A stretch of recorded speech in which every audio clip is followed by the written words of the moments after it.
11월 27일은 역사적으로 카이로 선언이 있던 날입니다. 82년 전 있었던 카이로 선언은 당시 식민지 국가였던 한국을 비롯해 아시아 국가들에게 크나큰 희망의 기회였습니다. 이러한 카이로 선언을 현재 시점에서 눈 감고 쓴 필사TV가 살펴봤습니다. 1943년은 제2차 세계대전이 전환점을 맞이하던 시기였습니다. 유럽에서는 스탈린그라드 전투의 승리 이후 소련군이 동부 전선에서 반격을 시작했고, 서부 전선에서도 연합국이 이탈리아 침공을 준비하는 등 추축국 독일, 이탈리아, 일본이 세력이 점차 약화되고 있었습니다.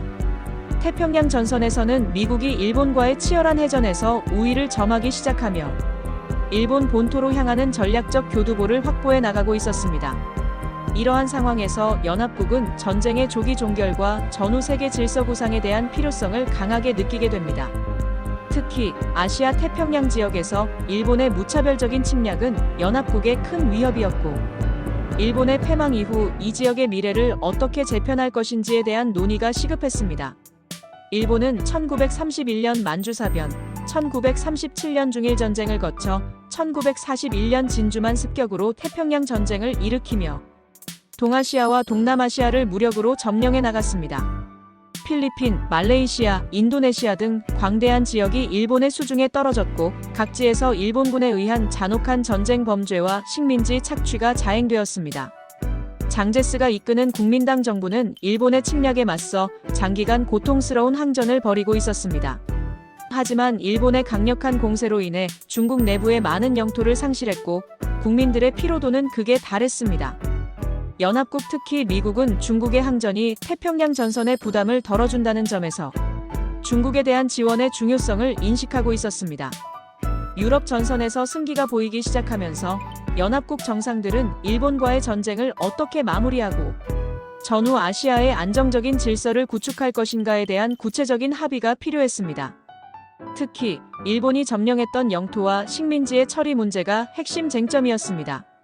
1943년 이집트의 수도 카이로가 연합국 정상회담 장소로 선정된 데에는 여러 전략적이고 지리적인 이유가 있었습니다.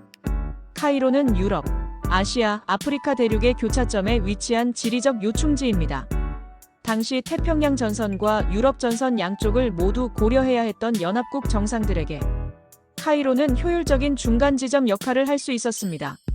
미국 루스벨트 대통령은 태평양 전선에서 오는 길에, 영국 처칠 수상은 유럽에서 오는 길에 비교적 쉽게 접근할 수 있는 장소였습니다. 또한 당시 이집트는 영국의 강력한 영향권 아래에 있었습니다. 영국은 수에즈 운하를 통해 아시아와 연결되는 중요한 해상 교통로를 장악하고 있었으며, 카이로는 영국의 중동 정책에 있어 핵심 거점이었습니다. 이는 처칠 수상에게 회담 장소로서 유리한 조건을 제공했습니다. 전쟁 중인 상황에서 국가 정상들이 모이는 회담은 철저한 보안이 필요했습니다. 카이로는 영국의 통제 아래 있었으므로 비교적 안전한 환경에서 회담을 진행할 수 있었습니다. 또한 지중해와 중동 지역을 통제하는 연합국의 군사력이 인근에 집중되어 있어 외부 위협으로부터 회담을 보호하기에 용이했습니다. 주요 연합국 정상들이 모이는 만큼 회담에 필요한 통신 설비, 병참, 정보 보안 등의 인프라가 잘 갖춰진 곳이 필요했습니다. 카이로는 당시 연합국의 주요 거점 중 하나로서 이러한 요구를 충족시킬 수 있는 기반을 가지고 있었습니다. 이처럼 카이로는 지리적 이점, 전략적 중요성, 그리고 영국의 영향권 내에 있다는 점이 결합되어 1943년 연합국 정상회담의 최적의 장소로 선택될 수 있었습니다. 이러한 배경 속에서 루스벨트, 처칠, 장제스 세 정상은 카이로에 모여 일본에 대한 강력한 메시지를 발표하고, 특히 한국의 독립을 처음으로 국제사회에 천명하게 됩니다. 이 약속은 비록 적절한 시기에라는 단서가 붙었지만 한국인들에게는 독립의 희망을 안겨준 매우 중요한 전환점이 되었습니다. 이 카이로 선언 하나하나에는 제2차 세계대전이라는 거대한 소용돌이 속에서 강대국들의 이해관계와 아시아 민족들의 열망이 복합적으로 얽혀 있음을 알 수 있습니다. 카이로 선언의 핵심 메시지는 전후 아시아의 청사진 제시입니다. 1943년 11월 27일 미국, 영국, 중국 3국 정상은 이집트 카이로에서 회담을 마치고 역사적인 공동선언을 발표합니다. 이 선언은 일본의 침략주의에 대한 단호한 응징과 함께 전후 아시아의 질서를 어떻게 재편할 것인가에 대한 연합국의 의지를 명확히 보여주었습니다. 카이로 선언의 첫 번째이자 가장 강력한 메시지는 일본에 대한 무조건 항복 요구였습니다.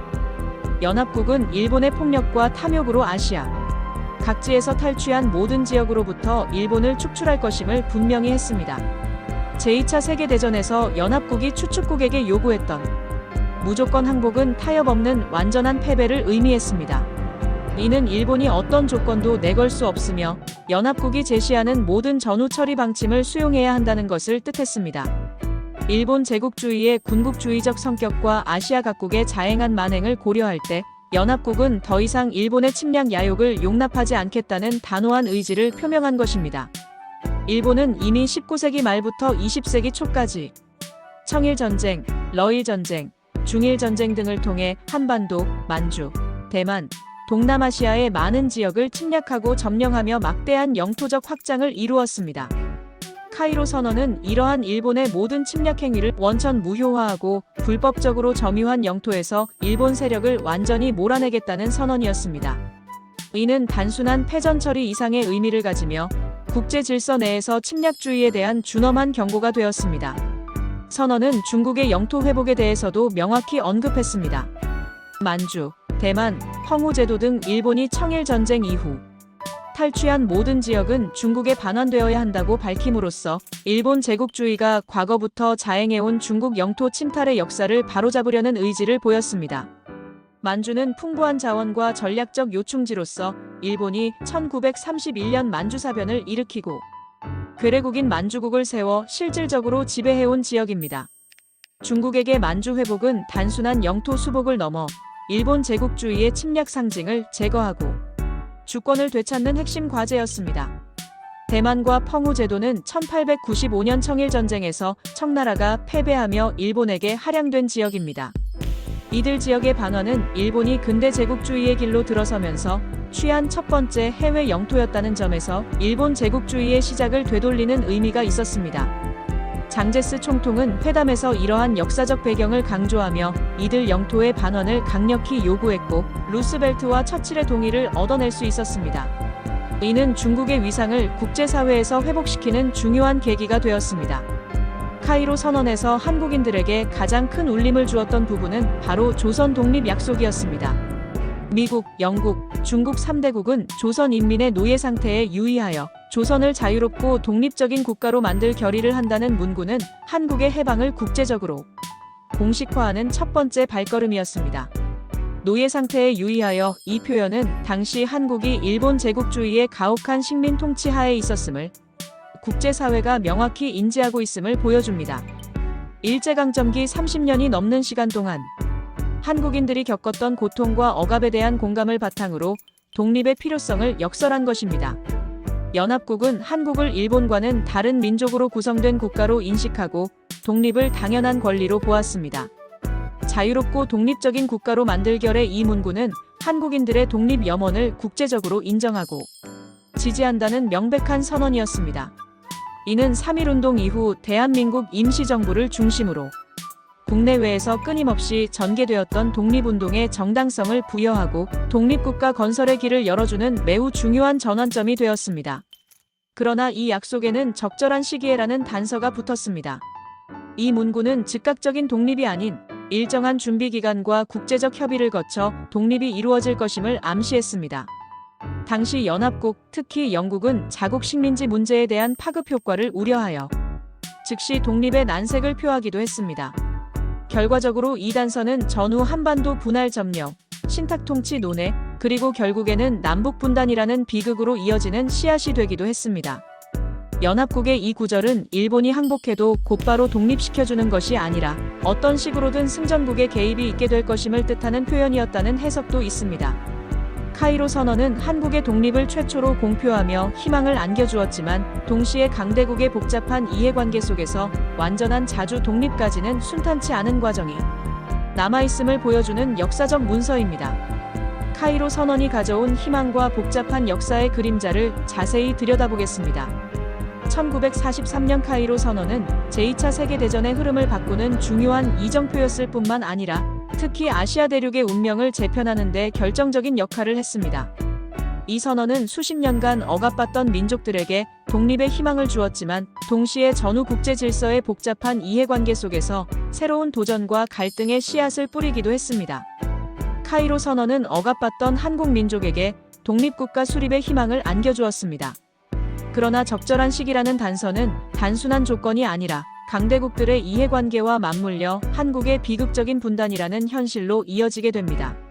선언에 담긴 미국, 영국, 중국 3대국은 조선 인민의 노예 상태에 유의하여 조선을 자유롭고 독립적인 국가로 만들 결의를 한다는 문구는 한국인들에게 오랜 식민 지배에서 벗어나 주권을 회복할 수 있다는 강력한 희망을 선사했습니다. 이는 대한민국 임시정부를 비롯하여 국내외에서 활발하게 전개되던 독립운동의 정당성을 국제사회로부터 공식적으로 인정받은 첫 사례였습니다.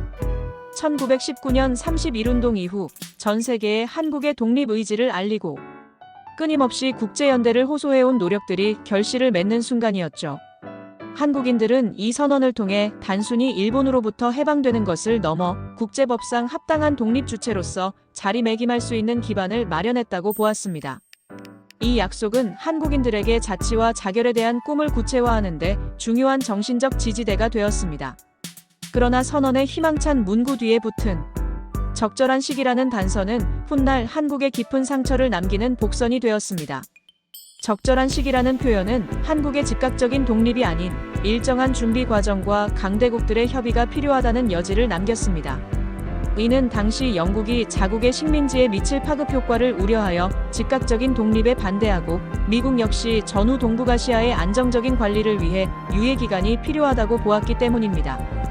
이 모호한 표현은 해방 이후 강대국들의 정치적 이해관계가 얽히면서 현실화되었습니다.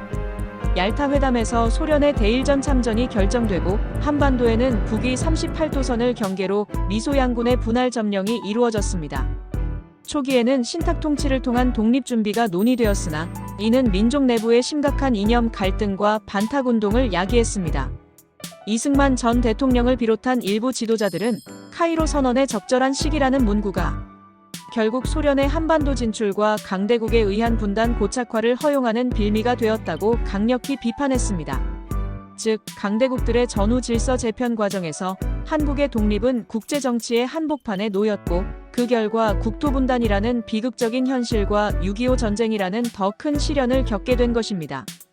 카이로 선언은 비단 한국뿐만 아니라 아시아 전역의 탈식민화 과정과 전후 질서 재편에 중대한 영향을 미쳤습니다. 카이로 선언은 일본의 무조건 항복과 침략으로 탈취한 모든 영토의 반환을 요구하며 일본 제국주의의 종말을 공식적으로 예고했습니다. 일본은 만주를 비롯해 중국의 주요 지역, 필리핀, 말레이시아, 인도네시아 등 동남아시아의 광대한 영토를 무력으로 점령하고 있었으며 이는 수많은 아시아 민족에게 고통과 억압을 안겨주었습니다. 카이로 선언은 이러한 일본의 야욕을 국제사회가 더 이상 용납하지 않겠다는 분명한 메시지를 전달했으며 이는 일본의 식민 통치를 받던 아시아 각국의 독립운동가들에게 강력한 동기와 정당성을 부여했습니다. 특히 폭력과 탐욕이라는 표현은 일본의 침략 행위가 국제법상 불법이며 도덕적으로도 비난받아 마땅하다는 인식을 확산시켰습니다. 선언 이후 많은 아시아 국가들은 일본의 패망이 자신들의 독립으로 이어질 것이라는 확신을 가지고 독립운동에 더욱 박차를 가하게 되었습니다. 카이로 선언은 제2차 세계대전 이후 아시아 지역의 국제 질서가 어떻게 재편될지에 대한 중요한 가이드라인을 제시했습니다. 일본이 점령했던 영토들의 처리 원칙을 밝히면서 이는 전후 세계가 더 이상 제국주의적 식민 통치를 용인하지 않을 것임을 암시했습니다. 이 선언을 시작으로 아시아 여러 국가에서는 새로운 민족국가 수립을 위한 움직임이 본격화되었고 프랑스 인도차이나, 네덜란드 인도네시아, 영국 말레이시아, 싱가포르 등 유럽 강대국들의 아시아 식민지들 역시 탈식 민화의 흐름을 타게 됩니다. 물론 이 과정이 순탄했던 것만은 아닙니다. 일부 서구 강대국들은 전쟁이 끝난 후 다시 자신들의 식민 통치를 재개하려 했으나 카이로 선언과 같은 국제적 선언을 통해 높아진 아시아 민족들의 독립의지와 강대국들의 변화된 국제적 위상은 이를 어렵게 만들었습니다. 결과적으로 카이로 선언은 전후 아시아의 국경과 정치적 지형을 새롭게 그리는 기초가 되었으며, 이는 국제연합유엔의 창설과 함께 인류 보편의 가치인 민족 자결주의와 평화 공존 원칙이 국제사회의 새로운 규범으로 자리 잡는 데 기여했습니다. 카이로 선언은 분명 한국의 독립을 처음으로 국제적으로 약속하며 해방의 빛을 보여주었던 역사적 문서입니다. 그러나 동시에 강대국들의 복잡한 전략적 이해관계가 적절한 시기라는 단서에 얽혀 한국에게는 민족 분단이라는 깊은 비극을 남겼다는 점에서 복합적인 의미를 지닙니다. 이 선언은 아시아의 전후 질서를 재편하는 중요한 전환점이었지만 그 과정은 결코 단순하거나 평화롭지 않았던 것입니다. 지금까지 눈 감고 쓴 필사TV였습니다. 오늘 이야기가 마음에 드셨다면 좋아요, 댓글 알림 설정 바랍니다.